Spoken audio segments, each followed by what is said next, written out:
बहुत पुराने समय की बात है जब घोड़े सड़क से ज्यादा महल में पाए जाते थे और फैसले लिखे नहीं बजाए जाते थे। उसी जमाने में पहाड़ियों और नदियों के बीच बसा था ढोलपुरा राज्य। यह कोई साधारण राज्य नहीं था। यहाँ कानून किताबों में नहीं बल्कि ढोल की थाप में बसते थे।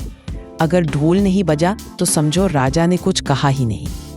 इस अजीब परंपरा के जनक थे महाराज गजाधर सिंह। वे लंबे कद के, बड़ी मूंछों वाले और दिल के बेहद सीधे थे, पर दिमाग थोड़ा ढोल जैसा ही था। जरा सी थाप में गूंज उठता था। उनका मानना था कि प्रजा को आदेश तभी समझ आता है जब उसकी आवाज पेट में जाकर लगे। राजा के दरबार में पहले एक मशहूर ढोलिया हुआ करता था, कड़कूमल। वह ऐसा ढोल बजाता कि कबूतर उड़ जाते और फैसले सीधे लोगों के कानों में घुस जाते। लेकिन एक दिन कड़कूमल अचानक गायब हो गया। कुछ बोले वह साधु बन गया, कुछ बोले उसे ढोल से जलन हो गई थी। सच कोई नहीं जानता था। ढोलिया गया और राज्य की गाड़ी अटक गई।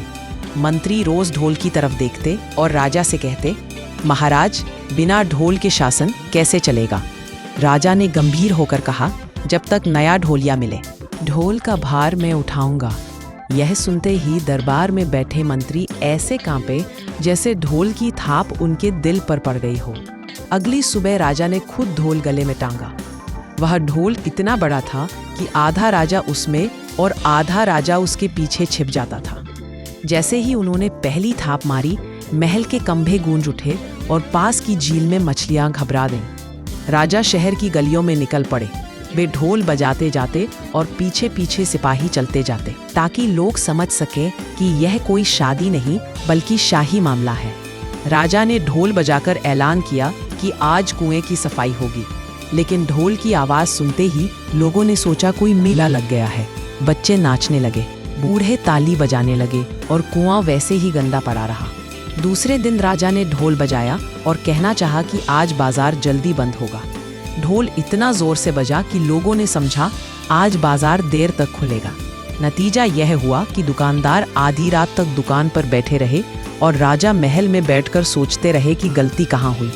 धीरे धीरे ढोलपुरा में अजीब हालत हो गई। राजा कुछ कहना चाहते, ढोल कुछ और कह देता और जनता कुछ भी समझ लेती। इसी दिन ढोल की आवाज सुनकर लोग खेत छोड़कर भागते। किसी दिन उसी आवाज पर सो जाते। प्रजा भी कम चालाक नहीं थी। उन्होंने आपस में ढोल की आवाज के हिसाब से अर्थ निकालने शुरू कर दिए। अगर ढोल तेज और लगातार बजे तो माना जाता राजा गुस्से में है। अगर ढोल धीरे धीरे बजे तो राजा भूखे हैं। और अगर ढोल टेढ़ा मेढ़ा बजे तो सब समझ जाते कि आज राजा को खुद नहीं पता कि वह क्या कहना चाहते हैं। अब हालत ये थी कि राजा ढोल बजाते और राज्य अपनी मर्जी से चलता। एक दिन राजा बहुत जोश में ढोल बजा रहे थे कि अचानक ढोल का चमड़ा ढीला पड़ गया। आवाज ऐसी निकली जैसे किसी ने बीमार भैंस को सर्दी हो गई हो। पूरे राज्य में भ्रम फैल गया। किसी ने समझाकर माफ हो गया, किसी ने समझाकर दोगुना हो गया। किसी ने तो समझ लिया कि राजा ने खुद इस्तीफा दे दिया है। राजा परेशान हो गए।